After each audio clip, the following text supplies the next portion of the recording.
Bem-vindo ao programa Jesus está voltando. Vamos dar continuidade ao estudo Israel do arrebatamento ao milênio.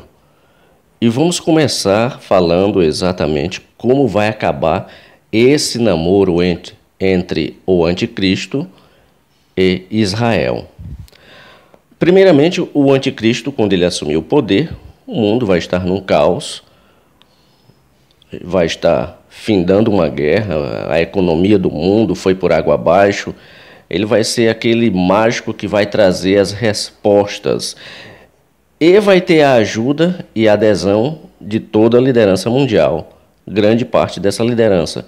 Lá em Apocalipse 17, do verso 12 ao 14, diz assim: E os 10 chifres que viste são 10 reis, que ainda não receberam o reino, mas receberão poder como reis por 1 hora, juntamente com a besta. Este tem o mesmo intento, e entregarão seu poder e autoridade à besta. Estes combaterão contra o Cordeiro, e o Cordeiro os vencerá, porque é o Senhor dos senhores e o Rei dos reis. O anticristo vai ter essa ajuda. E essa palavra está confirmada em Daniel, capítulo 7, verso 24, que diz: E quanto aos 10 chifres daquele mesmo reino, se levantarão 10 reis, e depois dele se levantará outro, o qual será diferente dos primeiros, e abaterá a 3 reis. Então o anticristo ele terá o domínio deste planeta por meio de 10 macro-regiões, digamos assim. Ele vai dividir esse planeta em 10 macro-regiões, desde o final da década de 50, que isso já foi colocado, talvez tenha havido alguma mudança, mas desde o final da década de 50, esse projeto aí já está nos papéis. Ele se sentirá realmente o dono do mundo, porque vai estar dando soluções mirabolantes, e vai ter o poder satânico com ele, terá um grande ajudante, que é o falso profeta, e vai estar no topo da hierarquia mundial. Mas o checkmate nos judeus vai ser aqui, neste momento. Veja, 2 Tessalonicenses, capítulo 2, aqui vai ser o checkmate. Aqui vai acabar com os sonhos dos judeus e eles vão encarar a armadilha em que eles caíram, na fera com que eles foram se meter. 2 Tessalonicenses 2 diz assim: Ora, irmãos, rogamo-vos, pela vinda do nosso Senhor Jesus Cristo e pela nossa reunião com Ele. Paulo está falando aqui para judeus a respeito de quando o Messias, que eles realmente devem esperar, estará vindo para eles. Que não vos movais facilmente do vosso entendimento, nem vos perturbeis, quer por espírito, quer por palavra, quer por epístola, como de nós, como se o dia de Cristo estivesse já perto. Ninguém, e aqui ele vai mostrar, ninguém de maneira alguma vos engane, porque não será assim, sem que antes venha a apostasia e se manifeste o homem do pecado, o filho da perdição. Ou seja, Jesus só vai voltar para eles quando primeiramente aparecer este homem do pecado e filho da perdição. Não tem nada a ver com o arrebatamento, como a confusão no meio do mundo é grande. Paulo está falando aqui para os judeus a respeito da vinda do Messias deles, mas que antes que o Messias venha, o Senhor venha, primeiro vai aparecer o filho da perdição. E a prova está aqui: o qual se opõe, se levanta contra tudo o que se chama Deus ou se adora, de sorte que se assentará como Deus no templo de Deus, querendo parecer Deus. Então, antes que o Senhor venha, e não tem nada a ver com o arrebatamento aqui, esse homem aqui vai chegar lá no templo vai assentar lá dentro do templo e pedir adoração. Isso aqui já é dentro da tribulação. E se você fizer um estudo profundo, verá que do capítulo 4 do Apocalipse em diante, até o 19, não se fala mais em igreja. Só no capítulo 19 é que os santos voltam com Jesus. Os que vão ser salvos são os salvos da tribulação. Verso 5 diz: Não vos lembrais de que estas coisas vos dizia quando ainda estava convosco? Nesse momento aqui, os judeus vão ver e encarar o quão foram enganados. E existe uma passagem em Isaías 28, verso 15, que mostra exatamente como eles estão por dentro, como vai ficar o coração deles ao descobrirem que aquele homem que eles esperavam e confessaram que era o Messias que eles tanto esperavam, porque ele deu a ordem para construir o templo, e de repente aquele homem senta lá dentro e exige adoração para ele. O que diz aqui? Porquanto dizeis, fizemos aliança com a morte. Olha aí como vai cair a cegueira espiritual deles. E com o inferno fizemos acordo. Veja como é duro isso, vai ser isso duro para eles, porque isso aqui é uma citação muito dura. Porquanto dizeis, fizemos aliança com a morte, e com o inferno fizemos acordo. Quando passar o dilúvio do açoite, não chegará a nós, porque pusemos a mentira por nosso refúgio e debaixo da falsidade nos escondemos. Veja o quão profundo é esta citação aqui, de Isaías 28, e aí está exatamente dentro do contexto de quando o anticristo vai sentar lá no templo exigindo adoração. É interessante quando se faz um estudo profundo da Bíblia, porque ela está toda entrelaçada, desde Gênesis até Apocalipse.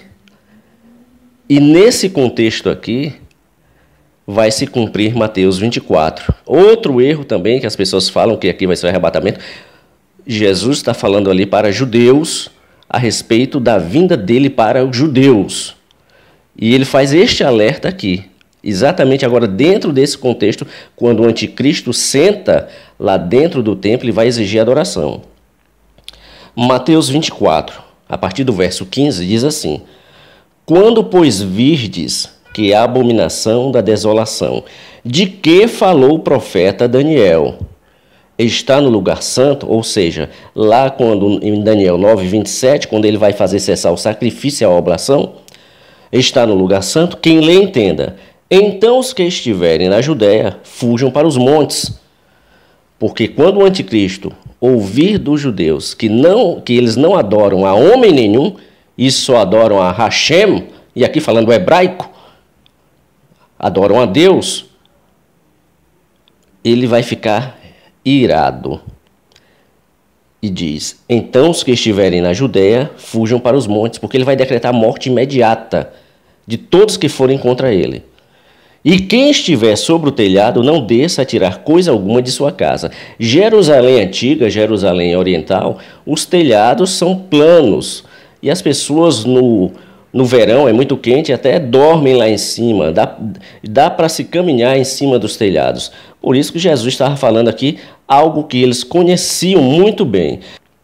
E quem estiver sobre o telhado, não desça a tirar alguma coisa de sua casa. E quem estiver no campo, não volte atrás a buscar suas vestes. Ou seja, não dá tempo para você pegar nada. Fuja, porque ele vai mandar exterminar todos que são contra ele. Mas ai das grávidas e das que amamentarem naqueles dias. Por que ai das grávidas? Aquela região ali é toda montanhosa, cheio de colinas, cheio de pedras. Como é que uma grávida vai conseguir fugir subindo montanhas, pulando pedras? Ai das grávidas, porque será um sacrifício muito grande para elas conseguirem fugir. E orai para que vossa fuga não aconteça no inverno, nem no sábado. Veja que a linguagem toda que Jesus está falando aqui é direcionada para o que os judeus conhecem muito bem, que é aquela região. O inverno lá é friíssimo e nesses últimos anos agora tem sido muito mais frio ainda. E por que a fuga não pode ser no sábado? Porque no sábado, segundo a lei mosaica, o judeu só pode caminhar 1 quilômetro, 1.000 metros. Como é que eles vão fugir se eles não quebram a lei? Porque a ortodoxia lá vive como no Velho Testamento, do mesmo jeito. As mulheres são ensinadas a cuidar da família, ter filhos. Tem pouco estudo. E os homens são cuidados para estudarem a lei, a Torá, para serem religiosos. Eles seguem o mesmo costume, os ortodoxos. Então, como é que numa fuga eles vão quebrar a lei de Moisés no sábado? Porque haverá, então, grande aflição como nunca houve desde o princípio do mundo até agora. Nem tampouco há de haver. E se aqueles dias não fossem abreviados, nenhuma carne se salvaria, mas por causa dos escolhidos serão abreviados aqueles dias. Será que você entende por que os anos estão passando tão rápidos? O ano 2000 entrou, já estamos à beira de terminar a segunda década. 2019 está aí. Por quê? Durante os 7 anos de tribulação, a pressão vai ser tão grande, o ataque vai ser tão grande, que se fossem tempos normais, ninguém aguentaria. E aqui ele diz, mas por causa dos escolhidos serão abreviados aqueles dias. Aqui não tem nada a ver com igreja. Os escolhidos aqui são os que estão dentro da grande tribulação, perderam a grande chance do arrebatamento e verão que terão que dar suas vidas se quiserem ser salvos espiritualmente falando. Esses são os escolhidos da tribulação. Já falamos isso diversas vezes, Apocalipse capítulo 7. Serão tempos muito difíceis. E há pessoas que dizem que querem ficar para a tribulação, e há pessoas que dizem que a igreja vai passar pela tribulação, porque os servos do Antigo Testamento foram mortos, decapitados, esquartejados, os profetas morreram todos. Tudo aconteceu para que o evangelho avançasse. Se você ler o livro Os Mártires do Coliseu, você vai ver que quanto mais cristãos eram mortos nas arenas, mais se multiplicava o número de salvos. Esse tempo aqui não é mais o tempo da graça, é o tempo da ira de Deus, em que Ele vai derramar os seus castigos por meio dos selos, trombetas e taças sobre uma humanidade que não quis acordo com Ele. E agora Ele vai poder agir, porque o sal da terra não está mais na terra. E os que acham que poderão pregar durante a tribulação, acham que vão estar preparados para tudo que vai haver, eu lamento decepcioná-los, mas não se vai ter liberdade nenhuma. A China está promovendo agora, a partir de 2020, um monitoramento total. Vejam, já tentei arranjar tempo para fazer um vídeo sobre isso e não tenho conseguido porque é uma matéria profunda. Nesse tempo aqui da tribulação, a perseguição vai ser grande tanto aos judeus quanto aos que ficaram para trás, que vão professar Jesus. Esses vão ser, nesse momento, verdadeiramente crentes fiéis, porque brincaram, perderam a chance e vão estar agora sofrendo. Mas Deus é tão misericordioso que ainda vai dar chance de salvação. Se nós estamos hoje sofrendo aqui neste planeta com tanta ação demoníaca, com tanta coisa horrível, agora, se você ler com profundidade o capítulo 9 de Apocalipse, fizer um estudo, quando vai ser aberto o poço do abismo, e esses gafanhotos que saem de lá são demônios que estão presos hoje. Então imagine como vai ficar este planeta, porque os próprios demônios que estão presos vão ser soltos. E aí as pessoas dizem, eu estou me preparando para ficar para a tribulação. Boa sorte, porque demônios vão ser soltos das suas prisões. E aí você imagina como vai estar esse planeta. Em Apocalipse 12:12 está dito, pelo que alegrai-vos, os céus, e vós que nele habitais. Ai dos que habitam na terra e no mar, porque o diabo desceu a vós e tem grande ira, sabendo que já tem pouco tempo. O próprio Satanás fará quartel general dele neste planeta. Então você imagina como vai ficar a situação neste planeta, com todos esses demônios soltos, o anticristo furioso, porque desobedeceram a ele.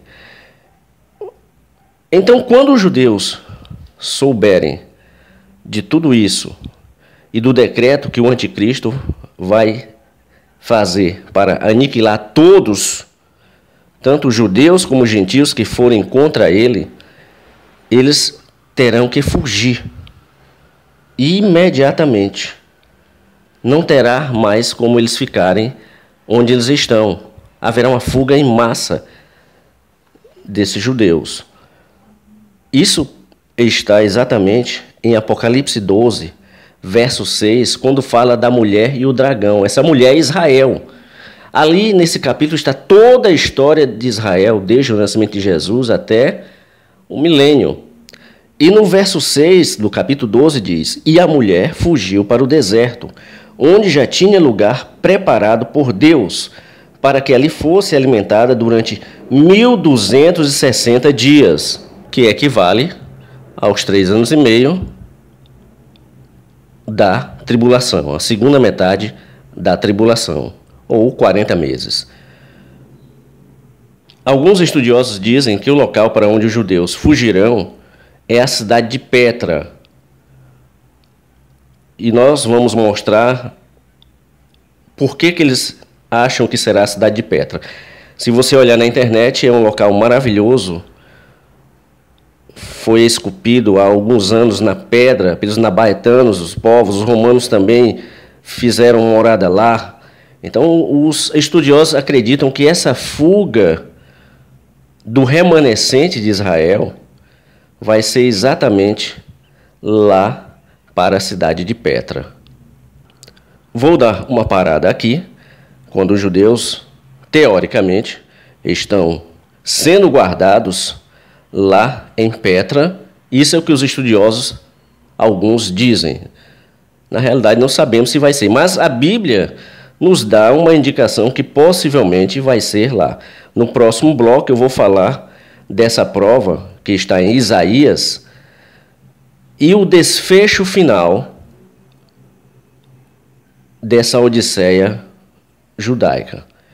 Lembre-se que durante todo esse período, selos, trombetas e taças, a ira de Deus vai estar caindo sobre este planeta. Milhares serão mortos, tanto judeus como gentios.